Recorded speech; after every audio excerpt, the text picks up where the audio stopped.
Welcome to another post game of Banditland Boulevard. I'm one of your co-hosts, Trevor Howard. Alongside with me is Tony LaMonica, aka Boxhead 98 TL.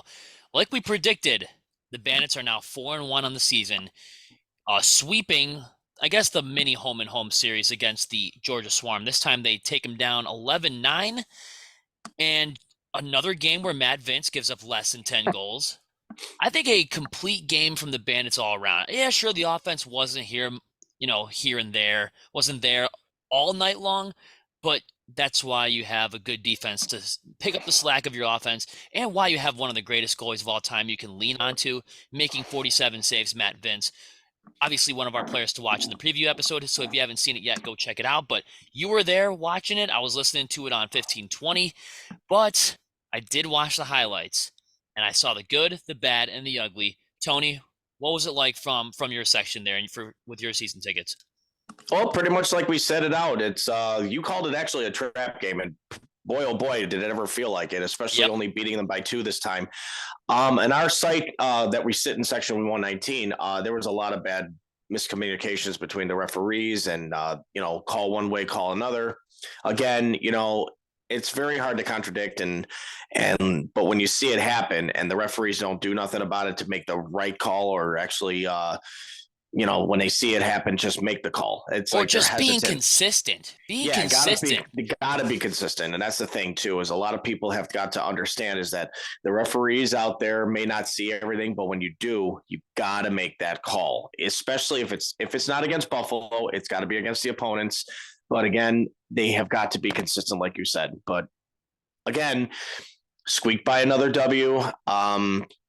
Players that we've kind of like said here and there who could be the top guys. And again, my guy didn't even produce at all. I said Brandon Robinson was due for another big time goal scoring streak, and he didn't get squat. Yeah, and I said Vason, I think he got scratched right before the game started. Mm-hmm. So if I could switch it to another player, I'd probably say a guy like Dalton Sulver, who had two blocked Mm-hmm. shots, and he's a full-time starter now. Um, but like I said before, all three phases he got to show up, and they did. I mean, Mm-hmm. you look at the transition numbers, and you see your guys like Sulver, Carter McKenzie stepping up, and you see guys like Ethan O'Connor getting on the stat sheet, getting an assist on one of the goals from last night, and then of course, you see Max Adler getting an assist on the Steve Priolo goal to make it 5-3. We love seeing the secondary assists and the secondary goals from the guys who really don't score too much. I know Priolo's not much of a sniper goal scorer, but it's good seeing him on the stat sheet as well. And we can't Mm-hmm. say enough good things about Brad McCauley sticking up for his teammates. I mean, he basically said to himself, if the referees aren't going to control this game, then I'll take it over myself, and I'll basically right their wrongs and get into this fight and pretty much settle it on my own. If the referees aren't going to do it, I'm going to finish it off. He got into a fight and just busted this guy open. I think he got like 3 or 4 uppercuts on him, got a few headshots, a few right hooks on him, sent him in the penalty box and fired the crowd up. You were there. How loud was it after the fight? Because a fight can really change and turn the momentum of a game. Yeah, especially with how you got to stick up for your teammates. Brad McCauley was there. I mean, he at first, when the fight began to go, the one guy literally clocked him, and I'm thinking that was a switch that whatever snapped into Yep. Brad's head, and boy, did he come back with a haymaker just to answer back, and it made him like stutter a little bit. But again, it was a great fight, and again, the crowd obviously is going to get into it, and they're always going to cheer for their guys, especially when they see a fight happen. But I mean, it was very chippy, and there was a lot of chirping going on in that game too between both teams because one, Georgia's frustrated; they want to have a win in their column, and they haven't won a game yet. And two, you're going to want to start instigating somebody. That's one way to do it, and that could be a turning point for your team, or it could be the worst thing that could happen to you guys, especially with the momentum shifting to Buffalo. Yep, couldn't have said it better myself. And then a guy like Brad McCauley, who, I mean, he is kind of scrappy, but you never really see him get into a fight like that. And like you said, it was just like a slash or something that you could really tell Mm-hmm. he was not a fan of that slash. It really kind of pissed him off a little bit, rubbed him the wrong way. He's like, whatever, I'm gonna drop the gloves. These guys aren't gonna call it. I got to defend my boys and do that. But the referees, before we get into some of the stats, were bad all night. I mean, Josh Mm-hmm. Byrne, one of our top goal scorers that we will get into in a little bit on the night, getting absolutely cheap shotted. no calls whatsoever. And then when they do call something on the Bandits, it's something for so minor, so soft that they haven't called all night. They're Mm-hmm. calling it in a crucial time.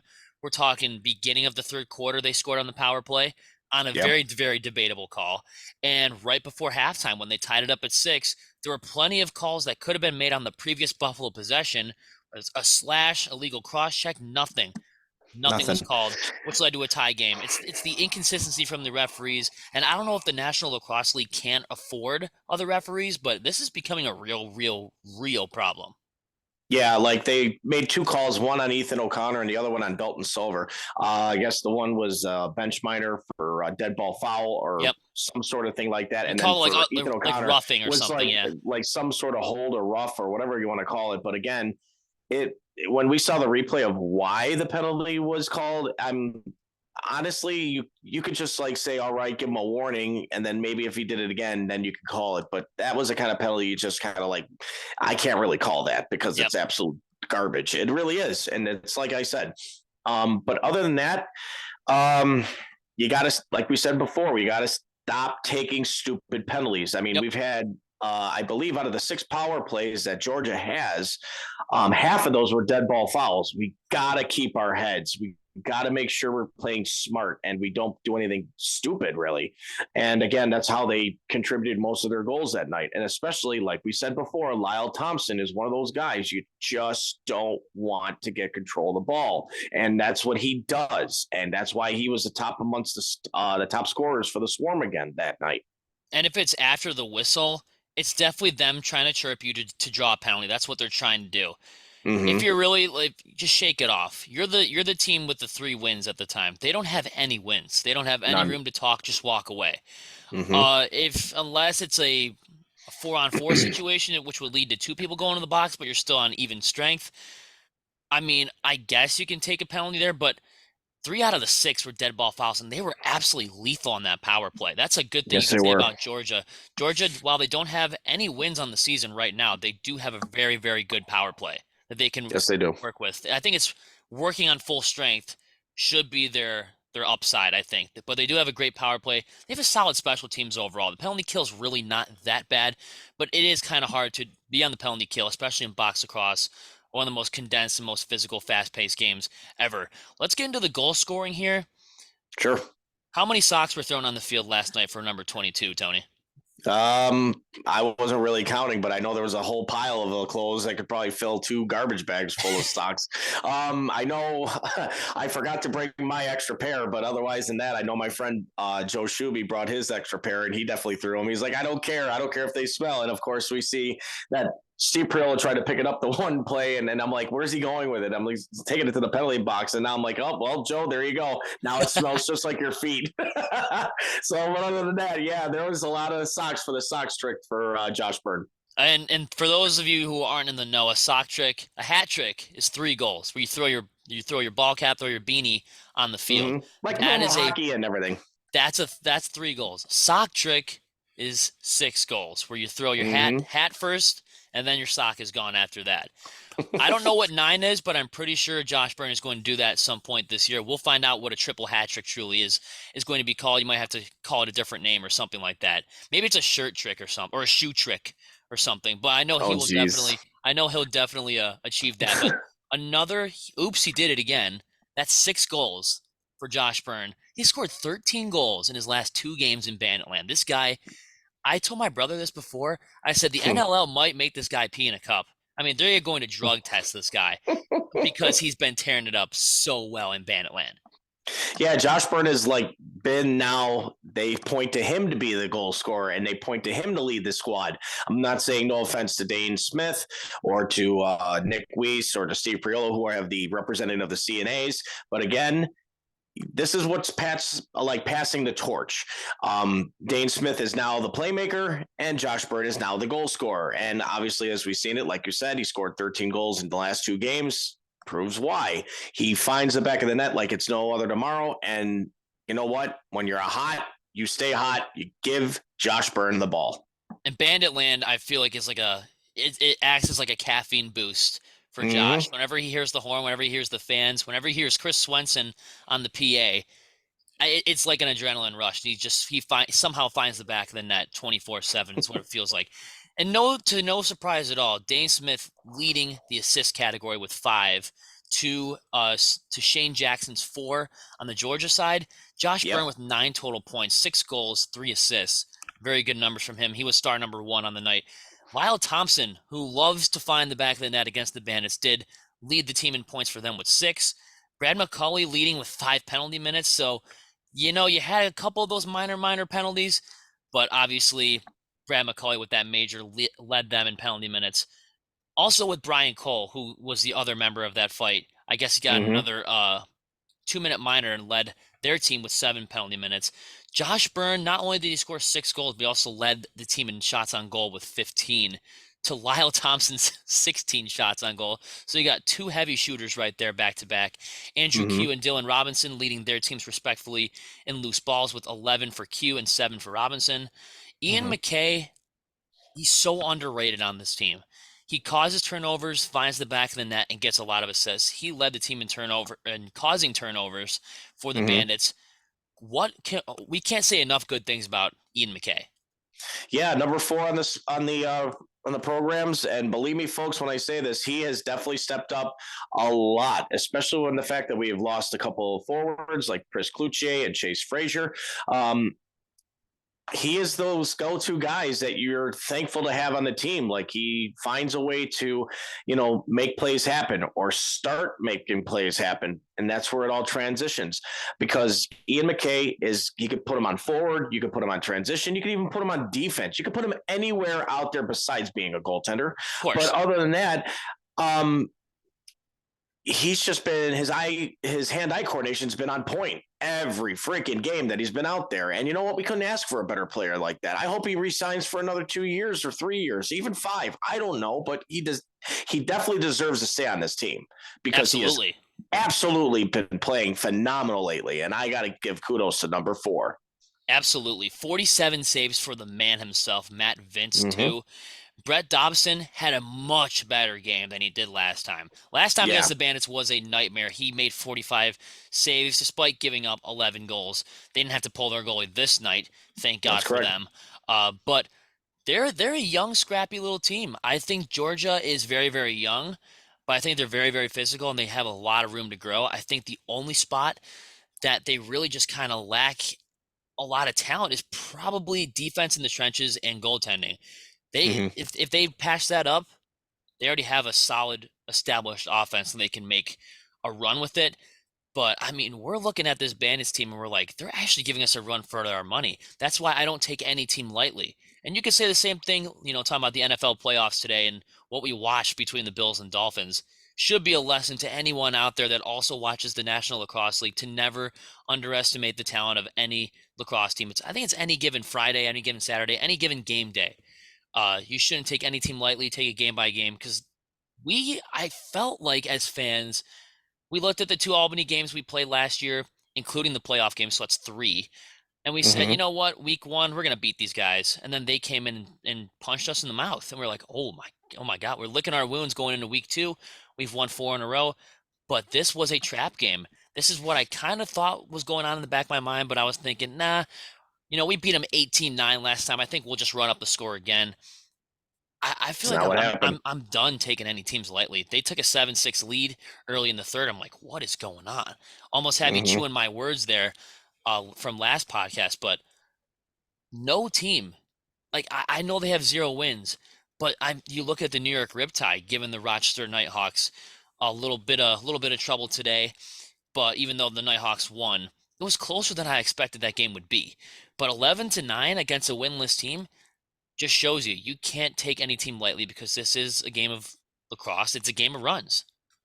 Yes, it is. And the fact that, going back to what you just said about how the Georgia Swarm took over the lead, they took the lead 7-6, and then we tied it, and then they took over again, leading 8-7.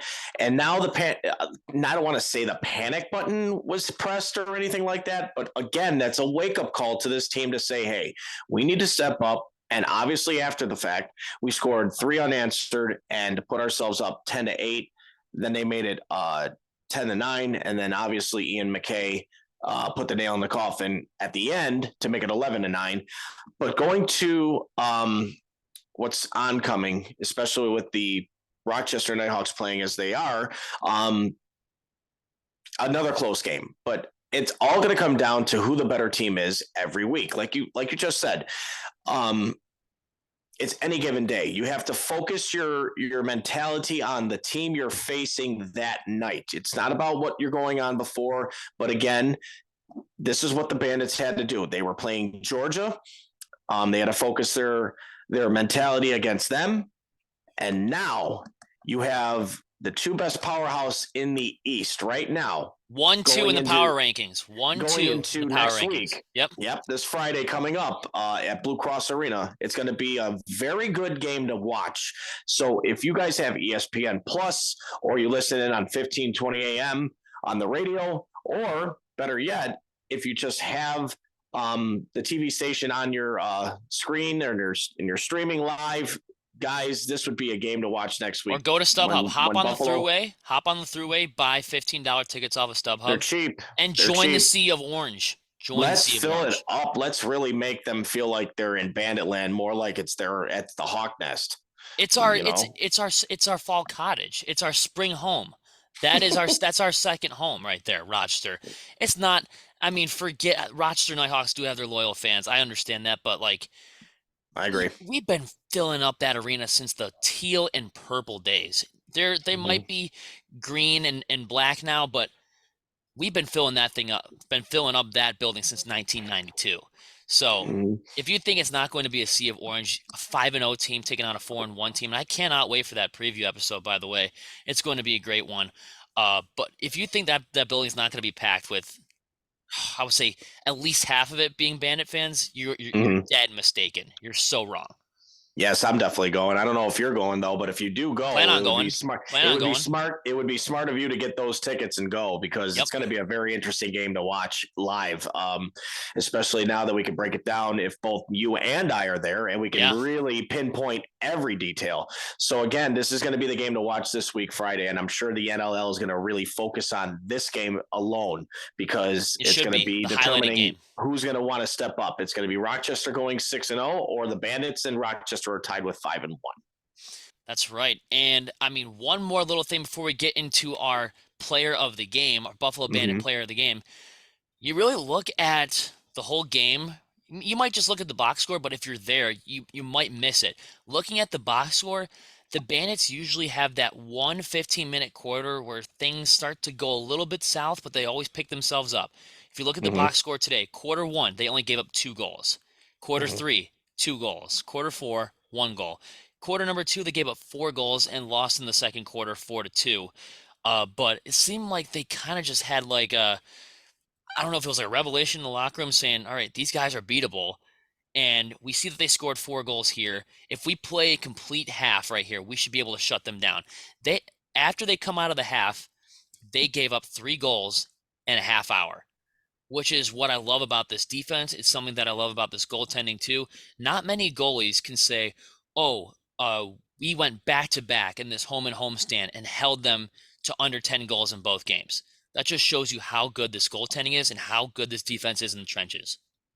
Yes, especially with how the game style is, especially how Johnny T has set up this team, who he has out there. I mean, it's great that we have depth again, like with Kellen LeClaire and Carter McKenzie, who came out of nowhere, by the way. Who came out of nowhere, but again, just stepping up and doing good things for this team. Dylan Robinson is another one too.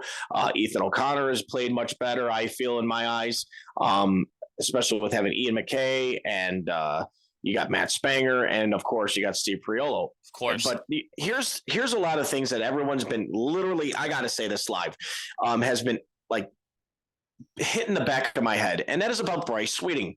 Is it the same thing, the same style we're seeing him as Mitch DeSnew Flatfoot, and he's losing his step? Or is it going to be down to where, is it something that we're still seeing in veteran players that maybe they're saying, I don't know if you lost a step or two, or is he fighting an injury that we don't know about? Yeah, so we don't really technically know, but out there watching him, you kind of can tell that there's something going on with maybe the mentality of the game or physically going on with Bryce Whitting. You gotta understand, folks, is that defensively, they take a beating every week. Oh yeah, Every week, no matter what. I in mean, practice, in I know games. the forwards take shots here and there, but defensively, with the pick and rolls and Blocking getting shots. cracked and Yep. slashed and whatever you want to call it. But I mean, again, it could go either way. But again, defensively, I feel that they take a beating more than our offense does. But in sight of seeing something about Bryce Sweeting, though, you kind of can tell he's lost a step or two in a way. But maybe that might be something he has to fix himself, and also how to adapt to the style of what we're trying to set up. But again, for those of you who probably are watching and probably listening in and might agree with me, may not, and that's fine. But when you're out there and you see it for yourself, either live on TV or live at the game itself, you can tell when you yourself are your opinions about a certain player, it can come about any time of any game. So again, maybe he just had an off game, and then maybe he'll step up the next game. And then we're going to need some of that toughness next game for sure, especially going against Rochester. And to piggyback off of that, I was almost getting crucified on social media for criticizing Ethan O'Connor for not staying out of the penalty box last year. Look what he's doing this year. He's really not taking a lot of penalties, and if he does take a penalty, it's off of some soft BS nonsense calls. He's just been playing his A game, getting on the stat sheet as far as assists are concerned. He's really been turning his game around. So maybe there's something going on, that's going on behind the scenes. I know that the NLL doesn't have I don't even know how to really describe it. They don't really have a on the fly or right at your fingertips kind of injury report. Like in NHL, NFL, you hear about injuries instantly. You know somebody's fighting something. NLL, you really don't know what's going on behind the scenes. So you can always speculate what's going on. We really, truly don't know. But he has been getting caught flat-footed a couple times. But luckily for him, he has the pick-me-up from his defense and his young defenders to help him out there. And really, really doesn't really affect the game in the long run because you also have a great goalie in between those pipes as well. But the thing is, I was thinking about this after the game. We're winning these games, and I know it's two of them were against the 0-4, 0-5 Georgia Swarm. I understand that, but we don't take any teams lightly here. Without Chase Frazier, without Chris Cloutier in the lineup, I think it should the league be put on notice? Like, is that a scary thing that we're winning these games consistently without two of our top sharpshooters? Well, maybe. I mean, you could also say, I mean, with what I saw last night when I saw Chris Cloutier hanging out with the guys last night, he still got the cast on his thumb.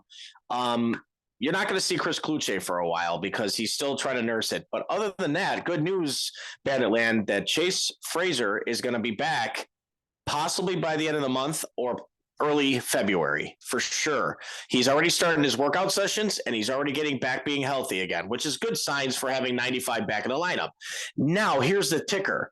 Who do you take off the roster to go back down to the practice squad for Chase to come back? That's tough that's really tough to call. I mean, honestly, in my book, when you got a hot team, do you dismantle it and just see where it might go? I don't know, but Chase has that option to be in the main roster with the rest. But again, I'd say let him attend some practices, let him get really healthy and back to use in the system again. And then when maybe Johnny T says, okay, I think you're ready now to go up, then make the move to go up. Other than that, I wouldn't rush because, again, he came off of a serious injury, a successful surgery. The rehab and the mentality of getting back on his feet. That's right.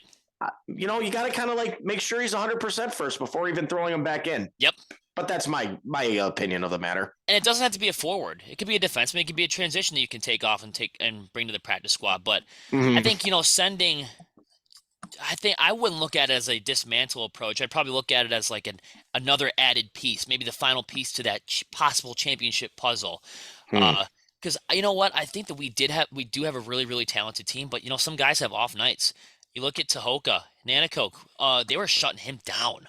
I mean, Yeah. I give Georgia all the credit in the world for shutting down who I called last week a potential MVP of the entire league. We were pushing last year saying, "Hey man, rookie of the year." Obviously Hmm. didn't get it. Got snubbed by the way. I will say that. Absolutely snubbed. But we're saying, "Hey, this guy's potential MVP scoring consistently hat tricks every single game." And he gets shut down. You really didn't see a lot of. Uh, I mean, you outside of Chase or outside of Josh Byrne um, and Dane Smith, you really didn't see Brandon Robinson on the score sheet either. No. But that just shows you how much depth this team has, despite having or two of your top offensive players on the IR, losing Connor Fields in the expansion draft. The fact that we're 4-1 right now, I don't want to say the word miracle, but I want to say this team is just a perfectly coached Hmm. organization, and I think they just prepare perfectly before every single game. There's not really much to say to that, but and you watch the in-game action, they never quit on a play. And Mm-mm. what I've really been taking into account and really been seeing a lot, they don't wait until less than 7 seconds on the shot clock to shoot the ball anymore. They finally realized, I think that was their Achilles heel last year. They finally realized, hey, 16 seconds on the shot clock. I have a clear lane. I'm going to shoot and see what happens. That's at least what Josh and Dane have been doing a lot lately. You'll probably see that from Chris Kluche by time and time again. Same with Brandon Robinson as well. But if they have a clear lane, 21 seconds on the shot clock, they shoot the ball, good things happen. I remember they would used to try to kill clock. They would be up like 2 or 3 goals of last year. Try to run it down to the 2 second mark and force a shot on goal. A lot of those Mhm. times the balls wouldn't go in; they go all the way wide. But it's good to see that they're shooting the ball now more than ever before. Yeah, what I like about this is especially how Dylan Robinson even had a breakout opportunity. But again, a lot of people were saying, well, why would he shoot so far away? He has more lane to go right to the net and score past Gibson, but he never did, and he completely missed the net, I think, on his one opportunity. But again, with a few other players, like say Dane Smith shooting more, which is good. Seeing that he had, let's see, he had ended up with what? He had 4 shots on net, scored once. He had Yeah, more Josh. he had more assists than shots on Yeah, goal. That just shows you how much of a yeah, playmaker he is. Yeah. yeah. He turned it around. On the other hand, oh, I'm sorry, I actually looked in the wrong stat. He had 9 shots on goal. Let me Yeah. correct myself. He had 9 shots on goal, and statistically and accurate wise, he's not what he used to be. Yeah. Honestly, That's he's right. not. But again, playmaking is also an ability to be like, all right, like I said before, maybe it's not my time to score goals now. Maybe it's somebody else's turn. And Josh Byrne is filling the void. He had 15 shots on net alone, like you said. He had 6 goals out of 9 that. points. 9 points. 9 points total. You had Brad McCauley even stepping up. He had 9 shots on net. Yep. So that's pretty ridiculous. That's good to see that he's starting to shoot more. I feel like that transition production is really showing up and showing out this year for sure.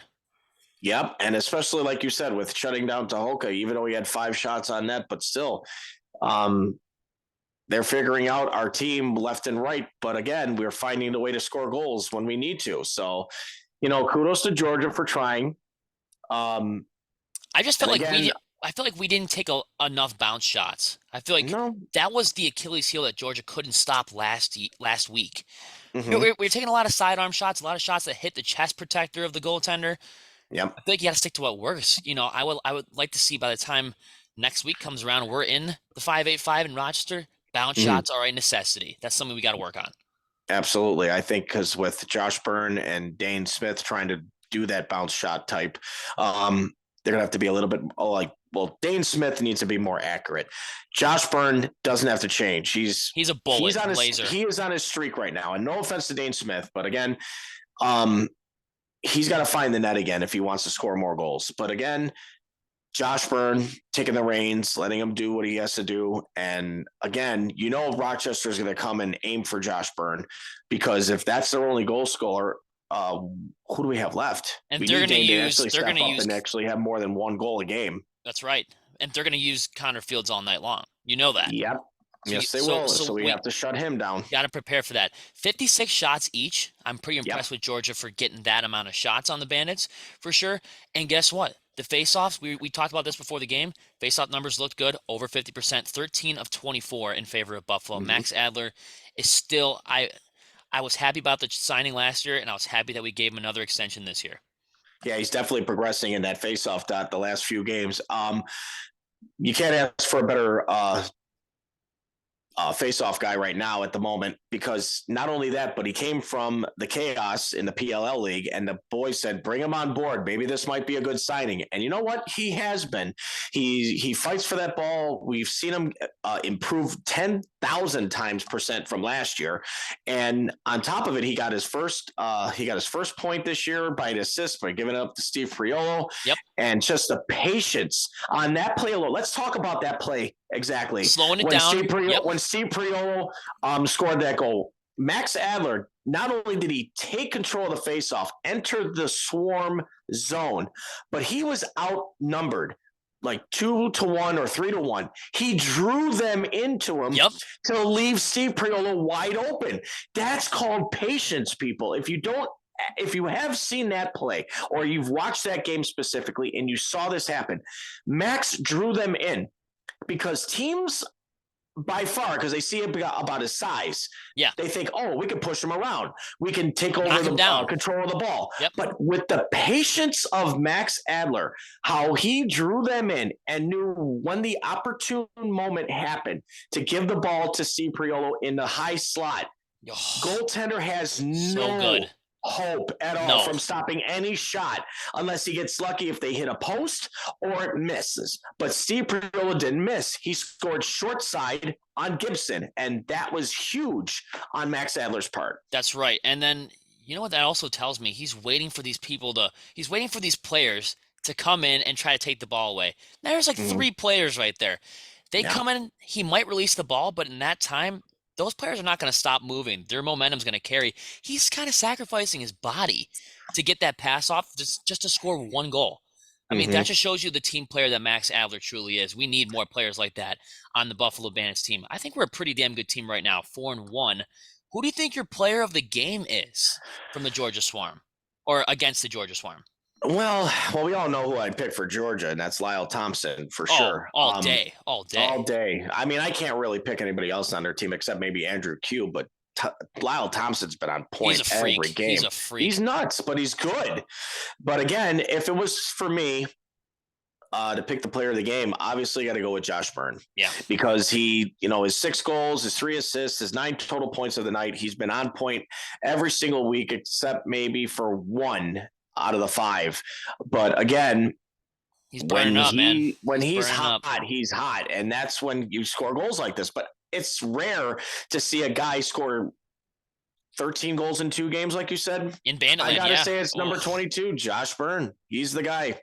When there's smoke, there's fire. Fire burns. He turns that place upside down every time he goes to Banditland. You said Josh Byrne. I would definitely agree with you, but I'm going to go with a different player too and say that Matt Vince. 56 shots, only letting in 9 goals. This dude, despite his age, is still a freak of nature in the net. Matt Vince is scary. A 100% beast. He's scary good in net. It's just, I mean, no offense to any other goaltender who's trying to be like him, but he is just, once he dials up and locks it up, it is no goal. Game over. No goals going by him, and he's just on point every time. Yep, so 11-9 in favor of the Buffalo Bandits. Be sure to hit the subscribe button to our new YouTube channel. I know you guys are listening to us on Spotify and Anchor.fm, but guess what? We're on YouTube now, so if you like this content, you want to see what we look like, hit that subscribe button. Always ring the bell for notifications for at Banditland Boulevard on YouTube. I think 11-9, solid, but we're going into Rochester. Don't miss the preview, guys. And as always, Tony, we have one more sentence to give our viewers here. Sure. Let's go Bandits. Let's go. Let's go.